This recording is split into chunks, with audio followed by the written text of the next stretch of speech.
In this video, I'll share how to create a scalable content machine as a one-person business owner. I'll share the one thing that prevents many one-person business owners from building a content machine. I'll talk about the right content creation mindset. I'll give you the personal strategy I use to create content as a one-person business owner living in a third world country. Can you guess what's the country? Some people might say I'm Portuguese, Greek, Spanish, or even Italian. I guess it's because of the beard, but I live in Bulgaria. This strategy will work even better for you if you live in the USA, the UK, Canada, or any first world country, so make sure you pay very close attention, because if you clicked on this video, I'm pretty sure that the one thing that prevents you from building a content machine is the right mindset. This bottleneck directly affects your content creation strategy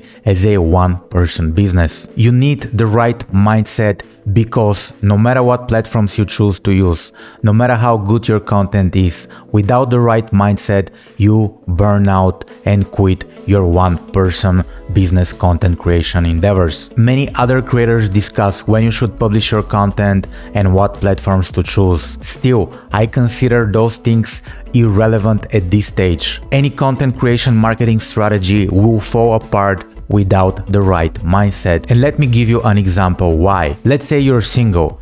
You have been looking for your soulmate for months. It's pretty tiring to deal with the loneliness. Still, one day you go to your favorite coffee place and you see your soulmate there. Your perfect soulmate is in front of your eyes. Even they start a polite and kind conversation with you. It's kind of like your dream is coming true. Now, would you tell your soulmate we need to talk at 4 p.m. for this relationship to work? Would you tell them that you just need to meet in a different place for this relationship to work? It doesn't matter. In this video, I'll focus on the things that actually work in the long term. And the first thing I'll talk about is self-sabotage. As a one-person business owner, I wear many hats. I'm the CEO, the creative director, the media buyer, the content writer, the salesperson, and it's pretty tiring. I have to dial in many tasks to be in business, so I find it very discouraging to work on a YouTube video for a few days, spend money on video editing and thumbnails, and get like 11 views for this video. At this stage, the story I tell myself,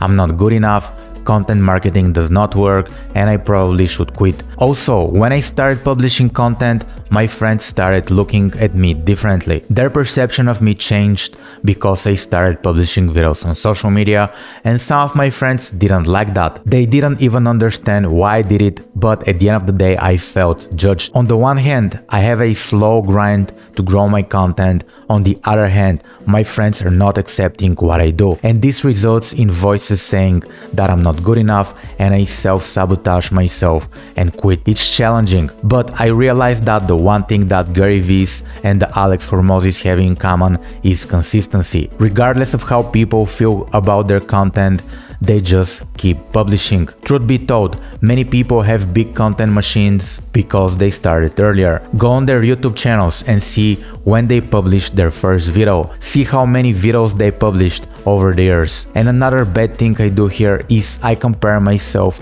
to the best content creators. But I need to compare myself to myself 6 months ago, because me and the best content creators started in different times and we didn't even publish the same amount of content. That's why I think comparing yourself to the best out there is a very bad mistake. The right content creation mindset for me consists of 4 rules. And the first rule that helps me create content as a one-person business is don't self-sabotage. What helps here is I don't see myself as a content creator that much. I see myself more as an artist. I know it sounds weird at first, but hear me out. As an artist, I don't judge myself that much and the final product, which is the content in this case. I just do it for the sake of creating. I know many artists were appreciated years after they made their art. The most famous example is Vincent van Gogh. He was a prolific painter. He made more than 900 paintings during his lifetime, but they were often criticized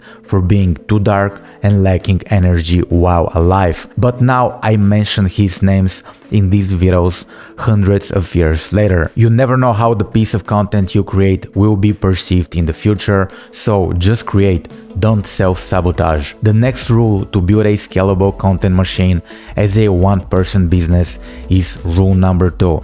Set measurable, action-oriented goals. Focus on how many articles you want to write, how many podcast episodes you want to release, how many TikTok or YouTube videos you want to publish this year. Focus on the process rather than how many views, followers, or subscribers you want to gain. You don't control if the algorithm will push your content or if people will like it at first, but you control the effort you put in. My goal for 2021 was to publish 100 videos on YouTube. My goal for 2022 was to publish 100 videos on YouTube. My goal for 2023 was to publish 100 videos on YouTube and add 365 YouTube shorts. I didn't set a goal to generate 100k subs because I don't control the end result. So I planned the year, I planned the month, and I also planned the day. And this brings me to rule number 3. To create a scalable content machine as a one-person business, publish consistently for years. People we watch today, the articles we read today, the music we listen to, the movies we watched are a result of many years of hard work, trial and error. And I'll give you another example from the rap music scene. I recently discovered a rapper from San Francisco by the name of Larry June. His music right now is amazing, but when I went on Spotify and tried to listen to his first few albums, I didn't like them that much. His first few albums were released in 2013, or at least that's what I saw on Spotify, but he started gaining traction 3 to 4 years ago. That's 10 years in the music industry. Content creation works the same way. People who stick to it and do it for years reap the reward in the very end. I've seen many videos titled "How I got 100k following in 3 days", but those results didn't happen to me. So I commit to the content creation process for years. You might be among the few who built a content creation machine by publishing 10 videos or writing 10 blog posts, but that wasn't the case for me. And this brings me to rule number 4 to build a scalable content machine. It's me against me. Comparing myself to others is very toxic for my mindset, so I don't compare myself to other people. The comparison I would like to make is this piece of content better than the piece of content I made 1 year ago? What's the progress I'm making? How can I make this piece of content better in the future? I avoid comparing myself to other creators because the people I compare myself to are usually doing it for much longer. They have different backgrounds than me. That's why it's never a fair comparison. If you compare yourself to someone else, make sure you do it for the same amount of time and have a similar amount of content published. In some cases this might come handy, but overall for me personally this type of comparison is killing my motivation to create. Those are the 4 main rules to create a scalable content machine as a one-person business owner. It's probably not the video you wanted to see, but it's the one you need to see. In this channel I talk about business and marketing. Make sure you check the links in the description below. I'll talk to you soon. Subscribe to my channel.